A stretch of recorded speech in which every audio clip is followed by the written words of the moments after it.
میرا یہ نظریہ اب ایک خوشبو کی طرح مجھ سے جڑا. That's my point of view. Expose the truth. Expose. اس دور میں میں اور ہے جام اور ہے جم اور ساقی میں بنا کی رنشے میں چھو ستم اور تہذیب کے حاضر میں ترشوائے صنم اور مسلم نے بھی تعمیر کیا اپنا حرم اور ان تازہ خداؤں میں بڑا سب سے وطن ہے جو پیرنٹس کا ہے وہ مذہب پر کفن ہے. ہمارا وطن پاکستان.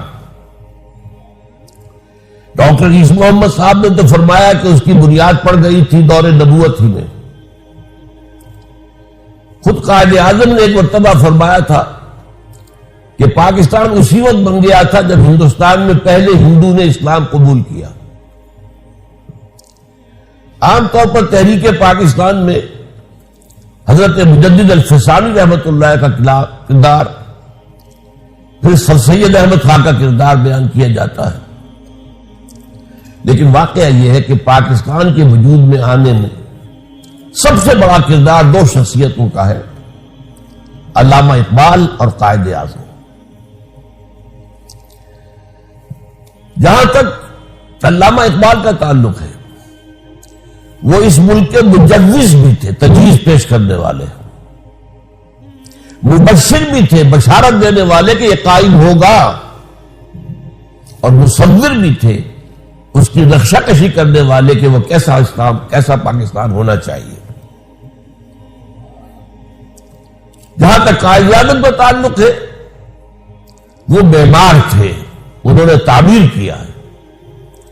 اقبال کی حیثیت آرکیٹیکٹ کی تھی جس نے نقشہ دیا ہے. یہ دونوں کے مابین جو نسبت ہے اس کو ضرور سمجھ لیجیے. میں تھوڑی سی وضاحت کر دوں. جس جماعت نے پاکستان بنایا اس کا نام مسلم لیگ،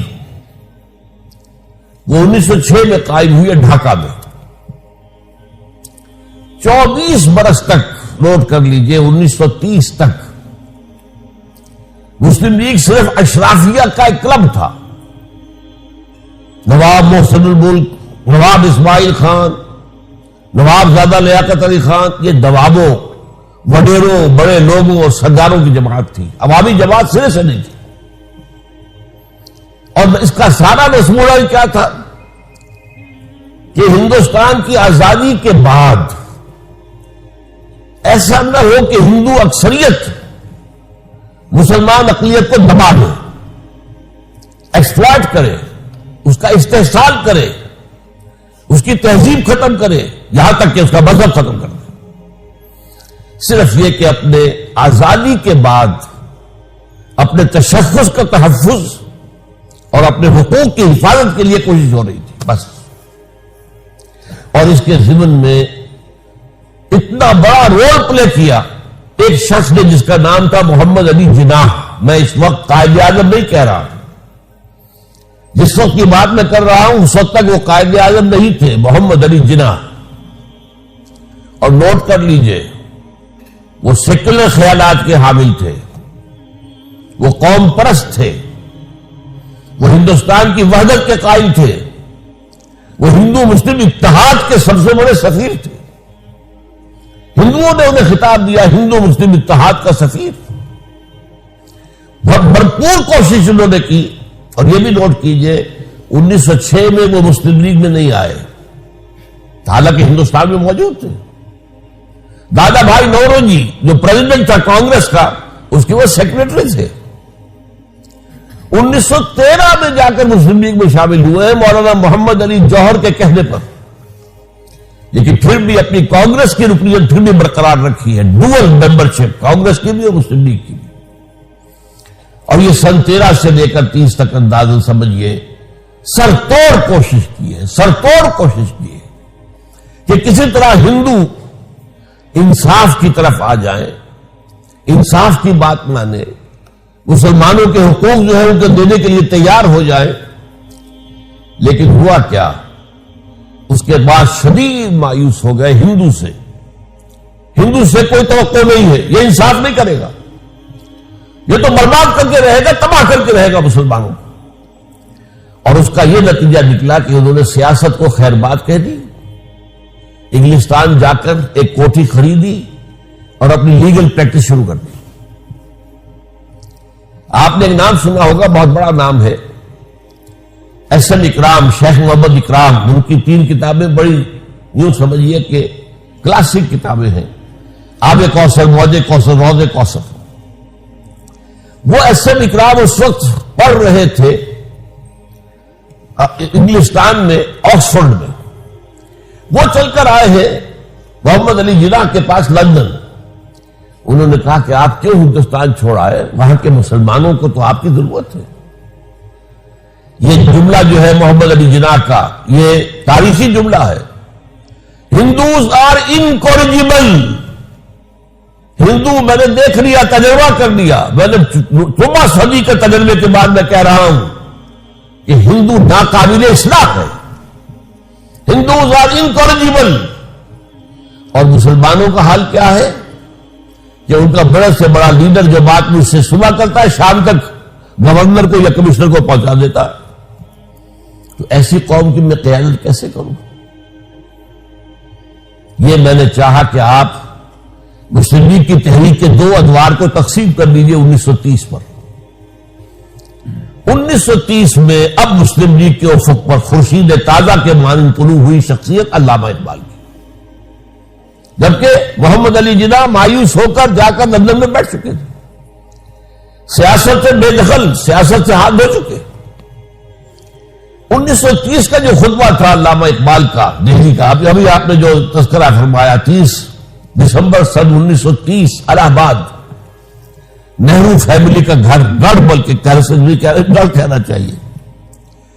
اس میں آپ نے 2 کام کیے، ایک تو دلائل کے ساتھ ثابت کیا، سوشولوجی کے تمام مسلمات کی روح سے ثابت کیا کہ مسلمان ایک علیحدہ قوم ہے۔ ظاہر بات ہے یہ کام صرف علامہ اقبال کر سکتے تھے، یہ فلسفی کے کرنے کا کام تھا، یہ ثابت کرنا تمدنی اصولوں کے مطابق کہ مسلمان علیحدہ قوم ہے، مسلمان کسی دوسری قومیت میں ضم نہیں ہو سکتے۔ اور نمبر 2، انہوں نے مطالبہ کیا کہ مسلمانوں کو علیحدہ وطن دیا جائے۔ اور اس کے ضمن میں ایک بات جو انہوں نے کہی وہ یہ تھی کہ یہ پروفیسی ہے، نوٹ کر لیجئے یہ لفظ، یہ ڈیسٹنی ہے، یہ میری پیشین گوئی جو ہے تقدیر مبرم ہے کہ ہندوستان کے شمال مغرب میں ایک آزاد مسلمان ریاست قائم ہوگی۔ یہ تجویز نہیں تھی، اگرچہ اسی میں ڈیمانڈ بھی تھی۔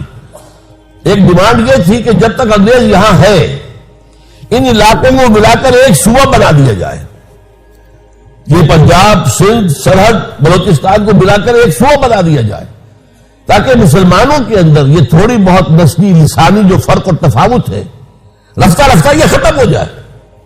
ظاہر بات ہے جب تک انگریز ہے علیحدہ آزاد ملک تو نہیں بن سکتا، لیکن جب انگریز جائے ود ان برٹش امپائر اور ود آؤٹ یا باہر، یہ ایک آزاد ملک بن جائے۔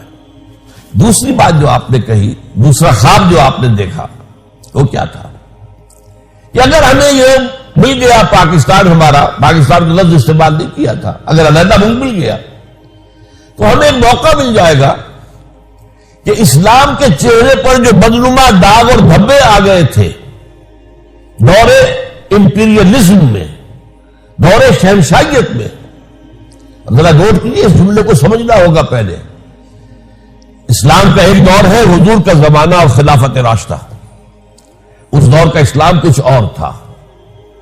پھر دور ملوکیت کا ہے، بنو امیہ کا اسلام، بنو عباس کا اسلام اور ترکوں کا اسلام، یہ اسلام، سلجوقیوں کا اسلام، مغلوں کا اسلام، صفویوں کا اسلام، یہ اسلام کچھ اور تھا۔ لیکن طویل دور تو انہی کا ہے، دنیا اسلام کو دیکھتی ہے ان کے آئینے میں۔ ہمیں موقع مل جائے گا کہ اسلام کے چہرے سے یہ بدنما داغ اور دھبے ہم دھو دیں اور اسلام کی اصل روح کے مطابق، یہ پھر الفاظ نوٹ کیجئے، اسلام کی اصل روح کے مطابق اور عصر حاضر کے زمانے کے تقاضوں کے مطابق ہم ایک نظام اور ایک دنیا کے اندر ریاست قائم کر کے اسے روشنی کا مینار بنا دیں۔ یہ تھا نظریہ پاکستان۔ آج کل ہمارے ہاں بہت سے دانشور ہیں، کالم نگار ہیں، انہوں نے ایک عجیب گمراہ کن بات شروع کر دی ہے. پاکستان میں نظریہ کچھ نہیں تھا، یہ صرف بڑی ہوئی بات ہے، گھڑی ہوئی بات ہے. یہ بات صحیح ہے کہ پاکستان کا نظریہ 1906 سے نہیں تھا، لیکن 1930 سے تھا. اور چونکہ در حقیقت بات کی مسلم لیگ کو میں کہتا ہوں کہ وہ اصل مسلم لیگ، وہ دور، وہ اقبال کی مسلم لیگ ہے. اس لیے اگلی بات میں آپ سے پھر کہوں گا کہ جب علامہ اقبال نے یہ انجیکشن دیا ہے، جو مسلم لیگ کی ایک تحریک تھی، اس میں جو ہے اب یہ انجیکشن دیا احیاء اسلام. ہم تو دنیا میں دوبارہ اسلام کا نقشہ پیش کرنا چاہتے ہیں. یہ تو مشنری رول تھا، داعیانہ رول تھا، پیغمبرانہ رول تھا. اس رول سے ظاہر بات ہے کہ خون گرم ہوا ہے ملت اسلامیہ ہندوستان کا، اور اس کے اندر وہ جوش پیدا ہوا ہے جو علامہ اقبال کی شاعری سے بھی بہت پہلے پیدا ہو چکا تھا، شاعری کے ذریعے.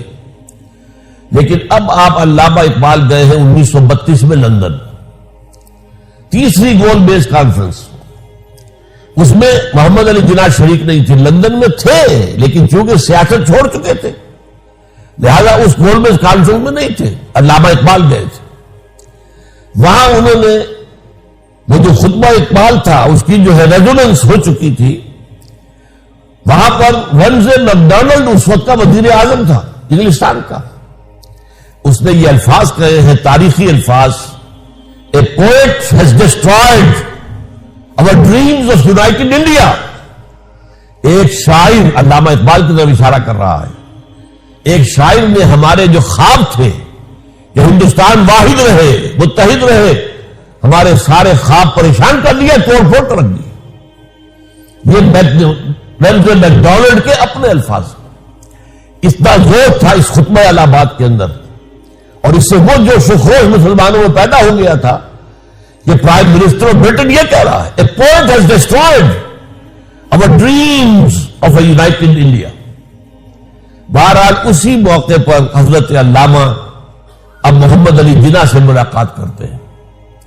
ان کے جسم میں بھی وہی انجیکشن لگاتے ہیں کہ دیکھو اب تک تم نے صرف مسلمان اشرافیہ کے ساتھ بات کی ہے، ایلیٹ کے ساتھ بات کی ہے، عوام میں آؤ. اور نمبر 2، صرف حقوق کا تحفظ نہ کرو، یہ ڈیفینسو انداز ہے. آفینسو انداز لو، ہم اسلام غالب کریں گے، اسلام قائم کریں گے، اسلام نافذ کریں گے، عہد حاضر کی جدید ترین اسلامی ریاست قائم کریں گے. یہ انجیکشن ہے جو 1930 میں مسلم لیگ کو لگا، 1932 میں قائد اعظم کو لگا، پھر اس کے کچھ عرصے کے بعد اور لوگوں نے بھی کوشش کی. نوابزادہ لیاقت علی خان نے بھی کہا آپ آئیے واپس. بہرحال اس کے بعد جب آئے ہیں محمد علی جناح، پھر انہوں نے آ کر اسلام کا راگ الاپا ہے. پھر انہوں نے ہندوستان کے شہر شہر میں، قریے قریے میں، بستی بستی میں جا کر، میں تو یہ کہتا ہوں انہوں نے اسلام کی قوالی گائی ہے. قوالی میں کیا ہوتا ہے؟ حال آ جایا کرتا ہے.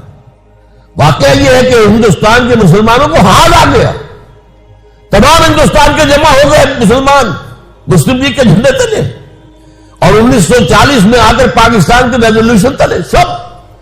حالانکہ ایک بات پر غور کیجئے، یہ حماقت نہیں تھی. کیا یو پی کبھی پاکستان میں آ سکتا تھا؟ یو پی کے مسلمان کیوں مسلم لیگ کا ساتھ دے رہے تھے؟ کیوں پاکستان مانگ رہے تھے؟ یہ سی پی کبھی آ سکتا تھا، کبھی مدراس آ سکتا تھا، کبھی بمبے آ سکتا تھا، کبھی بہار آ سکتا تھا، کبھی راجستھان آ سکتا تھا.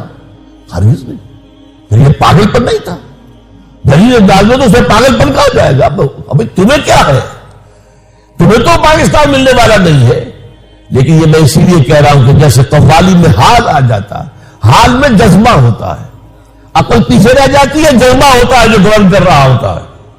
تو یہ ہے وہ دور جس میں کہ پھر اسلام ہمارا رسم العین بنا، ایک مثالی اسلامی ریاست قائم کرنا ہمارا مقصد بنا. اور اسی کے نتیجے میں محمد علی جناح قائد اعظم بنے. اب قائد اعظم بنے ہیں وہ، ورنہ اس سے پہلے وہ محمد علی جناح تھے، اس کے سوا کچھ نہیں.